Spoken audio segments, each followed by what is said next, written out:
Hi everyone, and welcome to the behind-the-scenes version of Inside Investigations. Our senior investigative producer, Marnie Zambri, joins me to talk about Florida Lockout. You watched it. Well, here's the real story behind the scenes. Go.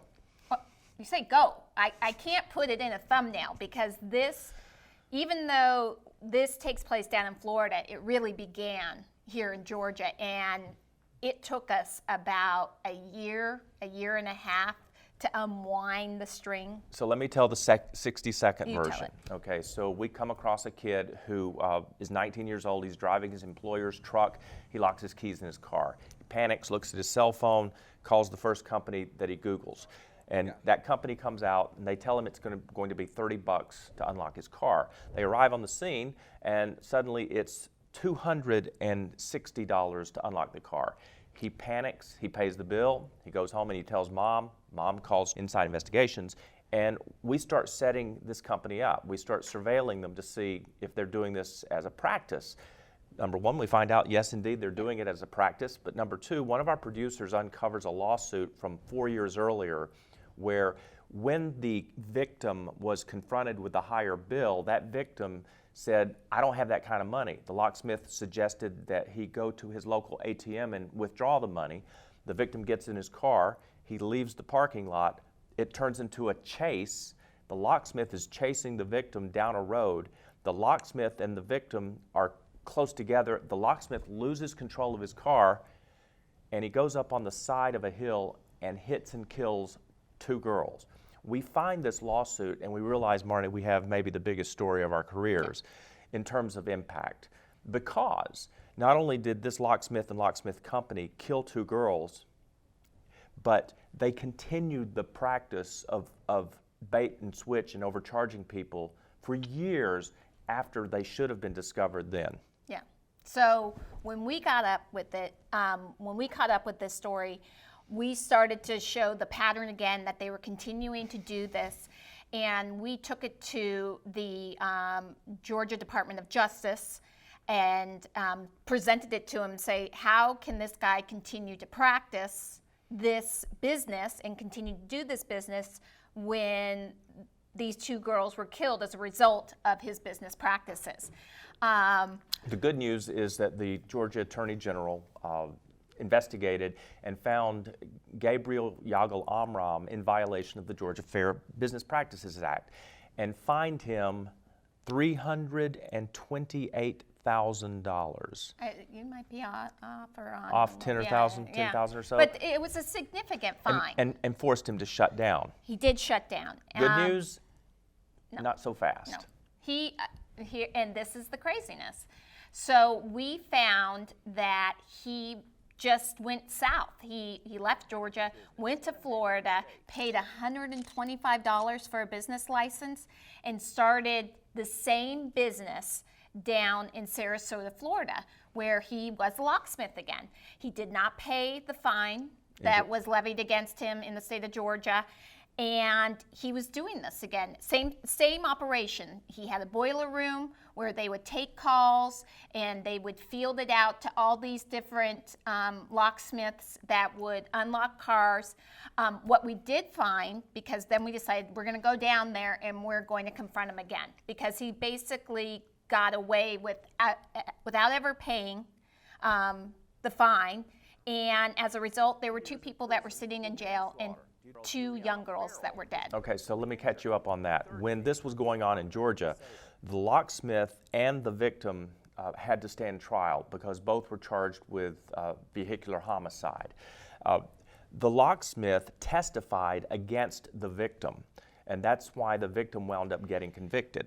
I'm going to stop you because it's very confusing. So what I'm going to tell people to do is that we did a half-hour show on this on Trussdale Investigates, and it's called Locked Out, and it really gives you a comprehensive look, and you can see it on our YouTube page, and I think that we're going to have it on this page as well, that folks can take a look at it. Good idea. But check it out. So anyways, we went down to Florida. We wanted to catch him in the act doing the same sort of things. So most of what we had to do, and what you saw that we previewed, is that we couldn't record what they were saying to us. So as an undercover producer, a lot of the times I couldn't be mic'd.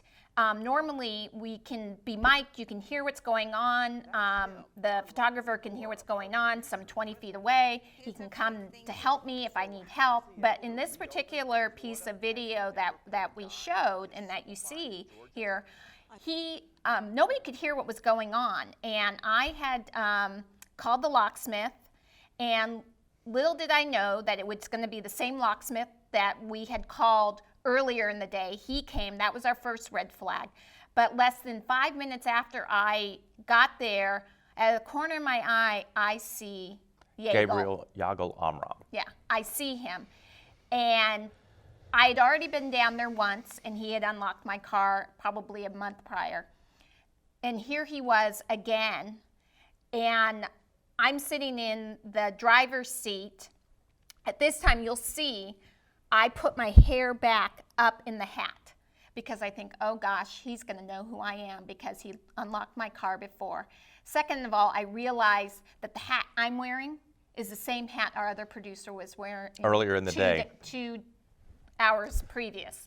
So I'm getting really nervous, and Yagel, we call him Yagel because that's his Amram, he comes around to the car and he starts to question me about why did I call him to unlock my car. And this seems very suspicious that I'm calling him to unlock the car because they've had a few of these already in the day where people have called to say that they had locked their keys in their car, and it's very unusual for them to have this volume. Okay, so he's confronting Marnie. We can't hear the exchange, and he apparently is getting pretty demonstrative. Well, and you're kind of scared. Yeah, I was kind of, he is getting, first of all, I'm thinking that he might know who I am.